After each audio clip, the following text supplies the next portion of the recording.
जय माता की। आप सभी का हमारे YouTube चैनल जय माता की एक प्रार्थना में हार्दिक अभिनंदन है। आज हम श्री विष्णु पुराण की कथा की कड़ी में 19वें अध्याय को करेंगे। पिछले अध्याय यानी 18वें अध्याय में हमने जाना कि किस प्रकार से प्रहलाद को मारने के लिए विष, शस्त्र और अग्नि आदि का प्रयोग किया गया और किस प्रकार से प्रहलाद ने भगवत स्तुति की। इन सब का हमने पिछले 18वें अध्याय में अध्ययन किया। आज हम 19वां अध्याय करेंगे। 19वें अध्याय में है प्रहलाद की रक्षा के लिए भगवान का सुदर्शन चक्र को भेजना, यानी प्रहलाद की जान को बचाने के लिए भगवान ने अपने सुदर्शन चक्र को भेजा। और क्या क्या इस अध्याय में होता है आज की हम इस कड़ी में जानेंगे। उससे पहले यदि आप हमारे चैनल पर अभी भी नए आए हैं तो कृपा करके चैनल को सब्सक्राइब कर लीजिए और घंटी जैसे दिखने वाले बटन को भी दबा लीजिए ताकि आने वाली नई वीडियो की नोटिफिकेशन आपको सबसे पहले और आसानी से मिल सके। तो शुरू करते हैं आज का 19वां अध्याय। अध्याय को शुरू करने से पहले प्रभु का सुमरन करेंगे। श्रीमन नारायण नारायण नारायण, भजमन नारायण नारायण नारायण, श्रीमन नारायण नारायण नारायण। जय श्री विष्णु महाराज की। तो शुरू करेंगे 19वां अध्याय। इसमें श्री पराशर जी बोले कि हे मैत्रेय, जब दैत्यराज हिरण्यकशिपु को कृत्य का असफल होने का पता चला तो उन्होंने तुरंत ही अपने पुत्र प्रहलाद को अपने पास बुलाकर उसके इस प्रभाव का कारण पूछा। दैत्यराज हिरण्यकशिपु बोले, अरे प्रहलाद, तू अत्यंत प्रभावशील है। तेरे सभी प्रयास मंत्र युक्त है या स्वाभाविक ही है। श्री पराशर जी बोले कि अपने पिता के इस तरह से पूछने पर प्रहलाद जी ने उनके चरण स्पर्श किए और हाथ जोड़कर प्रणाम करके कहा कि पिताश्री, मेरा यह प्रभाव न तो स्वाभाविक है और न ही मंत्रयुक्त। पिताश्री, जिनके हृदय में प्रभु श्री हरि विष्णु जी का वास होता है उनके लिए यह सामान्य सी बात है। जो व्यक्ति अपने समान दूसरों को अहित नहीं सोचता, कोई कारण न होने पर भी उसका भी कभी कोई बुरा नहीं होता। जो व्यक्ति मन, वचन या कर्म से दूसरों को कष्ट देता है उसे अत्यंत अशुभ फल मिलता है। अपने सहित समस्त प्राणियों में प्रभु श्री हरि विष्णु जी को विराजमान जानकर मैं ना तो किसी को बुरा कहता हूँ और ना ही मैं बुरा चाहता हूँ और ना ही किसी का बुरा करता हूँ। इस तरह शुभ चित्त होने से मुझको शारीरिक, मानसिक, दैविक अथवा भौतिक दुख किस तरह से मिल सकता है। इसी प्रकार प्रभु को सर्वभूत में जानकर विद्वानों को भी समस्त प्राणियों में अविचल भक्ति करनी चाहिए। श्री पराशर जी आगे बोले कि प्रहलाद की बात को सुनकर दैत्यराज हिरण्यकशिपु को अति क्रोध आया। वह अपने दैत्य अनुचरों से बोला कि यह अत्यंत दुरात्मा है। इसको मेरे इस 100 योजन ऊंचे महल से नीचे गिरा दो, जिससे यह पर्वत के ऊपर गिरे और शिलाओं से अंग छिन्न भिन्न हो जाए। दैत्यराज हिरण्यकशिपु की आज्ञा के अनुसार दैत्यों ने तुरंत ही प्रहलाद को महल की ऊंची छत से नीचे गिरा दिया। प्रहलाद जी के मन ही मन में प्रभु श्री विष्णु जी का स्मरण करते हुए वो नीचे गिर पड़े। प्रभु श्री हरि विष्णु जी के परम प्रिय भक्त प्रहलाद जी के नीचे गिरते समय पृथ्वी के पास जाकर उन्हें अपनी गोद में ले लिया।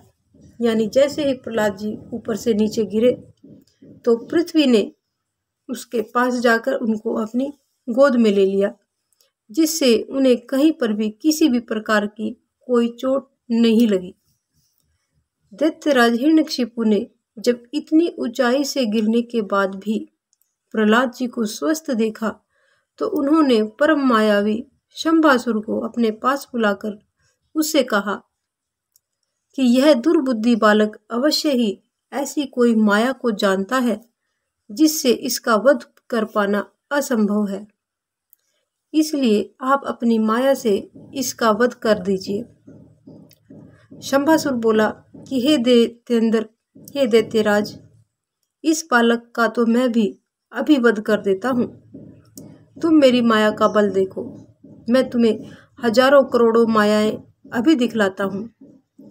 श्री पराशर जी बोले कि तब उस दुर्बुद्धि शंभासुर ने प्रहलाद को संहार करने के लिए हजारों मायाएं रची, किंतु हे मैत्रेय, शंभरासुर के प्रति भी उसने मैत्री भाव रखते हुए द्वेषहीन रहकर प्रहलाद जी प्रभु श्री हरि विष्णु जी का स्मरण करते रहे। उस समय प्रभु श्री हरि विष्णु जी की आज्ञा से प्रहलाद जी की रक्षा करने के लिए सुदर्शन चक्र स्वयं आ गए। उस सुदर्शन चक्र ने प्रहलाद जी की रक्षा करते हुए शंभरासुर की समस्त मायाओं को एक एक करके नष्ट कर दिया। फिर दैत्यराज हिरण्यकशिपु ने सबको सुखा देने वाली को आदेश दिया कि तुम शीघ्र ही इस दुरात्मा प्रहलाद को नष्ट कर दो। दैत्यराज की आज्ञा सुनते ही वह तीव्र शीतल वायु ने तुरंत ही प्रहलाद को सुखाने के लिए उसमें प्रवेश किया, लेकिन प्रहलाद के हृदय में स्थित प्रभु श्री हरि विष्णु जी ने उस असहनीय भीषण वायु को भी पी लिया, जिससे वह क्षीण होकर नष्ट हो गई। इस तरह वायु और संपूर्ण मायाओं के नष्ट हो जाने के पश्चात प्रहलाद जी अपने गुरु के पास उनकी कुटिया पर जा पहुंचे। फिर गुरु जी अपने शिष्य प्रहलाद को प्रतिदिन शुक्राचार्य जी के द्वारा रचित राज्यफल प्रदायिनी राजनीति पढ़ाने लगे। जब गुरु जी ने अपने शिष्य प्रहलाद को नीति शास्त्र में निपुण विनयशील देखा तो वह दैत्यराज हिरण्यकशिपु से जाकर बोले कि हे दैत्यराज, अब आपका पुत्र प्रहलाद नीति शास्त्र में पूर्णतः से निपुण हो गया है। शुक्राचार्य जी ने जो कुछ कहा है उसको प्रहलाद तत्वतः जानता है। अब यह सुशिक्षित हो गया है। गुरु के मुख से यह सब सुनकर दैत्यराज हिरण्यकशिपु अपने पुत्र प्रहलाद की ओर देखकर बोला कि प्रहलाद, सर्वप्रथम तुम मुझे यह बताओ कि राजा का अपने मित्रों से किस तरह का व्यवहार होना चाहिए और अपने शत्रुओं से किस प्रकार का व्यवहार करना चाहिए, तथा त्रिलोकी में जो दोनों पक्षों का शुभ चिंतक हो उससे किस प्रकार का आचरण करना चाहिए। तदंतर मंत्रियों, अमात्यों, ब्रह्मा और अंतपुर के सेवकों, गुप्तचरों, पूर्ववासियों जिन्हें जीत कर दास बना लिया हो तथा अन्य जनों के प्रति किस प्रकार का व्यवहार करना चाहिए।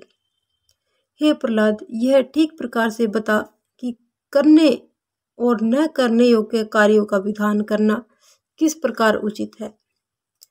दुर्जय और जंगली मनुष्यों आदि को किस प्रकार वशीभूत करे और गुप्त शत्रु रूप कांटे को कैसे बाहर निकाले। यह सब तथा और भी जो कुछ तूने पढ़ा हो वह सब मुझे सुनाओ। मैं तेरे मन के भावों को जानने के लिए बहुत ही उत्सुक हूँ।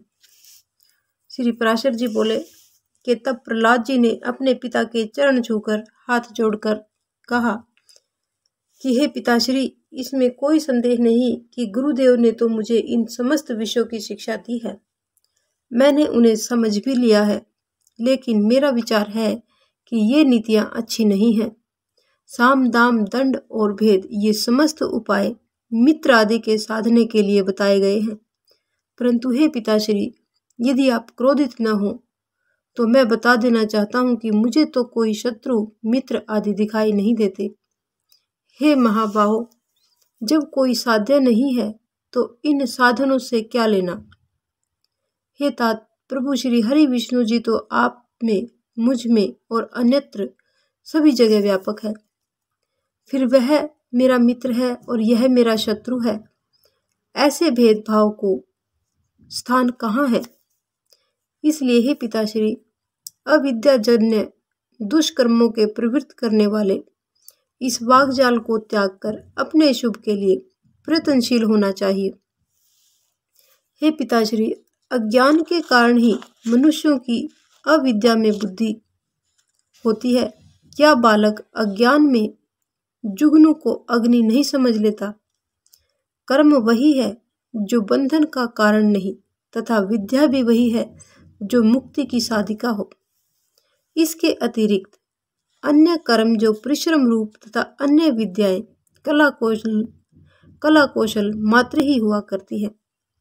हे महाभाग, इस तरह आपको असार जानकर आपको प्रणाम करके मैं उत्तर सार बतलाता हूँ। राज्य पाने की इच्छा किसे नहीं होती और धन की कामना भी किसको नहीं होती, और ये दोनों उन्हीं को मिलते हैं जिन्हें मिलने वाले होते हैं। महत्व प्राप्ति के लिए सभी प्रयत्न करते हैं, किंतु वैभव का कारण तो व्यक्ति का भाग्य ही है, उद्यम नहीं। हे प्रभु, अविवेकी, निर्बल, जड़ तथा अनीतिज्ञों को भी भाग्यवश अनेक तरह के भोग और राज्य आदि प्राप्त होते हैं। अतः जिन प्राणियों को महान वैभव की इच्छा हो, उसे केवल पुण्य संचय का ही प्रयत्न करना चाहिए, तथा जिसे मोक्ष की कामना हो, उसे भी समान लाभ का ही प्रयत्न करना चाहिए। हे देव, मनुष्य, पशु, पक्षी, वृक्ष तथा सरीसृप ये सब प्रभु श्री हरि विष्णु जी से भिन्न स्थित होते हुए भी वास्तव में उनके ही रूप हैं। इस बात को जानने वाला पुरुष समस्त चराचर जगत को आत्मवत देखना चाहिए, क्योंकि ये समस्त विश्व रूपधारी प्रभु श्री हरि विष्णु जी ही हैं। ऐसा जान लेने पर वे अनादि परमेश्वर प्रभु श्री हरि विष्णु जी प्रसन्न होते हैं, और उनके प्रसन्न होने पर प्राणी के समस्त क्लेश स्वयं ही नष्ट हो जाते हैं। श्री पराशर जी बोले कि हे मैत्रेय, यह सुनते ही दैत्यराज हिरण्यकशिपु को बहुत ही भयंकर क्रोध आया, और वह क्रोध में आग बबूला होकर तेजी से अपने राज सिंहासन से उठा और अपने पुत्र प्रहलाद के समीप पहुंचकर उसकी छाती पर बहुत जोर से लात मारी, और क्रोध में अपने हाथ मलते हुए जोर से चीखा। दैत्यराज हिरण्यकशिपु बोला कि तुम लोग इसी तरह इसको नागपाश में बांधकर महासागर में फेंक दो। इस कार्य को अति शीघ्र करो और जरा भी विलंब नहीं करो, नहीं तो समस्त लोक और दैत्य दानव भी इस दुरात्मा की तरह विष्णु की भक्ति करने लगेंगे। हमने इस दुर्बुद्धि को बहुत समझाया, किंतु यह दुष्ट हमारे शत्रु की स्तुति किए बिना नहीं मानता। ऐसे दुष्ट का वध कर देना ही उचित है। श्री पराशर जी आगे कहते हैं कि दैत्यराज हिरण्यकशिपु का आदेश सुनते ही उसके दैत्य सेवकों ने तुरंत ही प्रहलाद को नागपाश में बांधकर महासागर में डाल दिया। उसमें जल में प्रहलाद के हिलने डुलने से संपूर्ण महासागर में भयंकर उथल पुथल मच गई, और अत्यंत शोम के कारण महासागर में समस्त और बहुत ही ऊंची ऊंची लहरें उठने लगी। यह सब देखकर दैत्यराज हिरण्यकशिपु दैत्यों से बोला कि अरे दैत्यों, तुम इस दुर्बुद्धि को इस महासागर के अंदर सब तरफ से पर्वतों से दबा डालो, क्योंकि न तो इसको अग्नि ने जलाया, न ही यह शस्त्रों से कटा, न ही यह सांपों से मरा, तथा न वायु, विष और कृत्या से इसकी मृत्यु हुई। न यह मायाओं से मरा, और न ही यह ऊपर गिराने से भी मरा, और न ही यह दिग्गजों से मरा। यह अत्यंत दुष्ट चित्त बालक है। अब तो यह पर्वतों से लदा हुआ हजारों वर्ष तक इस महासागर के जल में ही पड़ा रहे तो इसकी मृत्यु हो सकती है। दैत्यराज हिरण्यकशिपु की बात को सुनते ही दानवों ने उसी क्षण प्रहलाद को महासागर में ही पर्वतों से ढककर उसके ऊपर हजारों योजन का ढेर लाद दिया। प्रहलाद ने महासागर में ही पर्वतों से लाद दिए जाने पर अपने नित्य कर्मों के समय एकाग्र मन से प्रभु श्री हरि विष्णु जी की इस प्रकार स्तुति की। प्रहलाद जी बोले कि हे कमल नयन, आपको मेरा प्रणाम है। हे पुरुषोत्तम, आपको मेरा प्रणाम है। हे सर्वलोकात्मन तीक्ष्ण चक्रधारी प्रभु श्री, आपको मेरा बारंबार प्रणाम है। गो ब्राह्मण हितकारी ब्राह्मण देव प्रभु श्री कृष्ण को मेरा बारंबार प्रणाम है। जगत हितकारी प्रभु श्री गोविंद जी को मेरा बारंबार प्रणाम है। प्रभु, आप ब्रह्म रूप से इस समस्त जगत की रचना करते हैं, फिर उसके स्थित हो जाने पर प्रभु श्री हरि विष्णु जी के रूप से उसका पालन करते हैं तथा अंत में रुद्र रूप से संहार करते हैं। ऐसे त्रिमूर्तिधारी आपको मेरा प्रणाम है। हे अच्युत, देव यक्ष असुर सिद्ध नाग गंधर्व किन्नर पिशाच राक्षस मानव पशु पक्षी स्थावर पिपीलिका चींटी सरीसृप पृथ्वी जल अग्नि आकाश वायु शब्द स्पर्श रूप रस गंध मन बुद्धि आत्मा काल और गुण, इन सब के पारमार्थिक रूप आप ही हैं। आप ही विद्या और अविद्या भी हैं, सत्य और असत्य तथा विष और अमृत भी आप हैं, जिनके अतिरिक्त और कोई वस्तु नहीं है तथा जो स्वयं अतिरिक्त अंग है, जिनका कोई भी नाम या रूप नहीं है और जो अपनी सत्ता मात्र से ही उपलब्ध होते हैं, उन महात्मा को मेरा बारंबार प्रणाम है। जिनके परस्वरूप को न जानते हुए ही देवता उनके अवतारी शरीरों को सम्यक अर्जन करते हैं, उन महात्मा को मेरा बारंबार प्रणाम है। जिनसे यह संपूर्ण जगत सर्वथा अभिन्न है, उन प्रभु श्री हरि विष्णु जी को मेरा बारंबार प्रणाम है। वे जगत के आदि कारण और योगियों के ध्येय अव्यय हरि मुझ पर प्रसन्न हो, जिनसे यह समस्त जगत ओतप्रोत है। वे अक्षर अव्यय और सबके आधारभूत प्रभु श्री हरि विष्णु जी मुझ पर प्रसन्न हो। ओम, जिनमें सब कुछ स्थित है, जिनसे सबकी उत्पत्ति हुई है और जो स्वयं सब कुछ और सबके आधार हैं, उन प्रभु श्री हरि विष्णु जी को मेरा बारंबार प्रणाम है। प्रभु अनंत सर्वगामी हैं, इसलिए वे मेरे रूप में ही स्थित है। अतः यह संपूर्ण जगत मुझसे ही उत्पन्न हुआ है। मैं ही सब कुछ हूँ और मुझ सनातन में सब कुछ स्थित है। तो इस प्रकार से प्रहलाद ने भगवान श्री विष्णु जी की स्तुति की और उनका ध्यान समुद्र के नीचे पर्वतों के नीचे पड़े रहकर अपना ध्यान प्रभु में लगाया। तो इस तरह से ये हमारा आज का श्री विष्णु पुराण कथा का 19वां अध्याय यहीं पर संपन्न होता है। अगले अध्याय में 20वें अध्याय में हम जानेंगे कि किस प्रकार प्रहलादकृत भगवत स्तुति और भगवान विष्णु जी का प्रकट होना, यानी कैसे भगवान प्रहलाद की भक्ति से और उसकी स्तुति करने से प्रकट हुए और उनको अपने दर्शन दिखलाए, ये सब हम अपने अगले अध्याय में जानेंगे। आज की हमारी ये कथा यहीं पर संपन्न होती है। यदि आपको हमारी ये कथा पसंद आए तो एक लाइक का बटन अवश्य दबाएं। इस प्रकार की और भी अन्य धार्मिक रोचक कथा कहानियों को जानने सुनने के लिए हमारे चैनल को लाइक करें, सब्सक्राइब करें और अपने मित्रों और प्रियजनों में आगे भी शेयर करते रहें। जय माता की।